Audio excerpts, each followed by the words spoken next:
Bienvenidos. Hoy vamos a explorar una de las transformaciones, yo diría, más profundas de nuestro tiempo. Cómo la tecnología ha cambiado por completo la forma en que aprendemos. Vamos a ver cómo hemos pasado de ser meros espectadores a convertirnos en creadores activos de conocimiento. Y la pregunta que nos va a guiar en todo esto es bastante directa. ¿Qué pasa cuando el aprendizaje deja de ser algo que simplemente consumimos para convertirse en algo que construimos? Es que es un cambio de paradigma total, ¿no? Del ver al hacer. Aquí lo tenemos, la esencia de todo este cambio, negro sobre blanco. A la izquierda, el modelo de siempre, el consumidor pasivo que recibe la información y ya. Y a la derecha, el nuevo modelo, el productor activo, que no solo consume, sino que crea, que comparte, que interactúa. Esta es la historia que vamos a desgranar hoy. Pero para entender de verdad la magnitud de esta revolución, primero tenemos que echar la vista atrás. Vámonos a la era analógica, a esa época en la que la información educativa, pues fluía en una única dirección. A ver, la historia de la educación a distancia se puede resumir en tres grandes saltos. Empezó todo con la correspondencia, con esos materiales impresos que llegaban por correo. Luego, claro, llegó la era multimedia. La radio y la tele llevaron las lecciones a muchísimos hogares. Y finalmente, la telemática, que con la llegada de Internet lo cambió absolutamente todo. Es que el término caja tonta le va como anillo al dedo a la tele educativa de entonces, ¿verdad? Era un modelo de emisión puro y duro. O sea, la información salía de un sitio y llegaba a un receptor pasivo. Fin. No había diálogo, cero interacción, el conocimiento era literalmente una calle de sentido único. Y de repente, todo cambió. La llegada de la tecnología digital no fue una simple mejora, ¿qué va? Fue un auténtico punto de inflexión que redefinió por completo las reglas del juego. Pensemos un segundo en lo que significa analógico. La información, ya sea una imagen o un sonido, estaba atada, pegada a un objeto físico.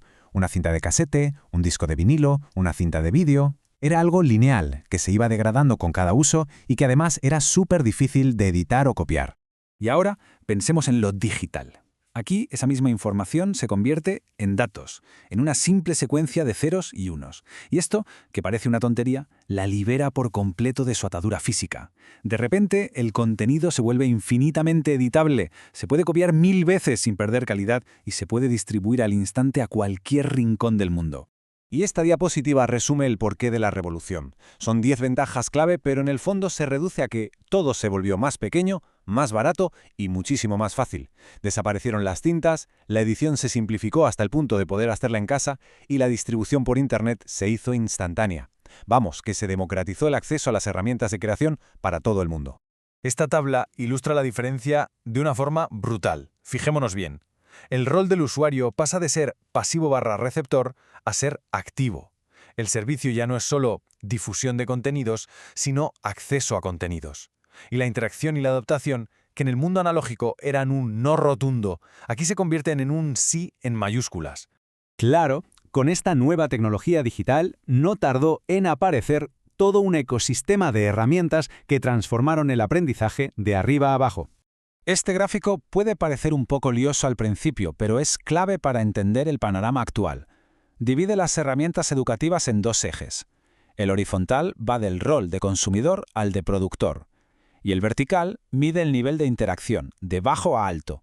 Vamos a explorar un poco qué significa esto en la práctica. Empecemos por abajo a la derecha. Aquí tenemos los repositorios, que son bases de datos, bibliotecas virtuales. Son sitios donde una persona puede buscar, encontrar y, aquí está la clave, también subir contenido. Ya te conviertes en productor. La interacción directa es baja, sí, pero el poder de contribuir ya está ahí. El ejemplo perfecto sin duda es YouTube EduEdu. Es básicamente una biblioteca gigantesca de vídeos educativos.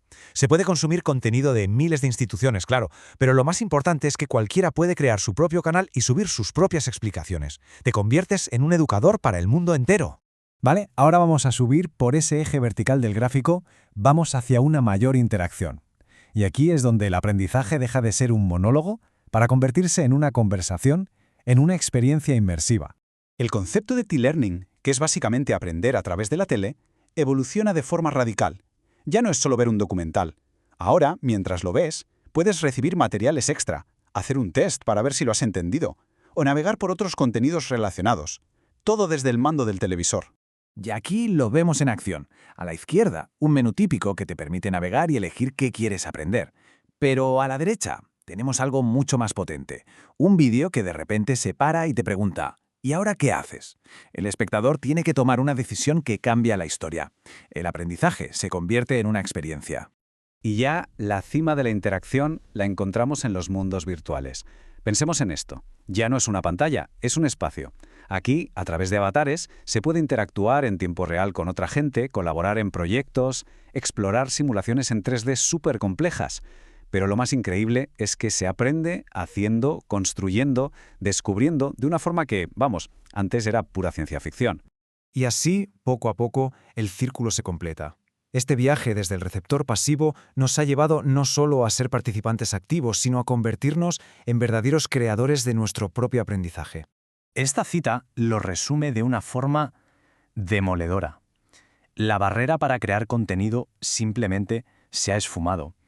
Las herramientas están en manos de todos y con ellas la capacidad de pasar de ser un simple consumidor a ser un productor de conocimiento.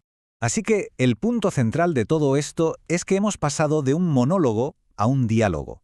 El aprendizaje ya no es una transmisión en un solo sentido, de arriba a abajo, sino una conversación dinámica que va en todas direcciones y que está en constante evolución. Y todo esto nos deja con una última pregunta para reflexionar. En este nuevo panorama donde cualquiera puede enseñar y crear, ¿cuál es entonces el nuevo papel del educador? ¿Es un guía? ¿Un curador de contenidos? ¿Quizá un facilitador de todas estas nuevas conversaciones? Bueno, ahí queda el debate.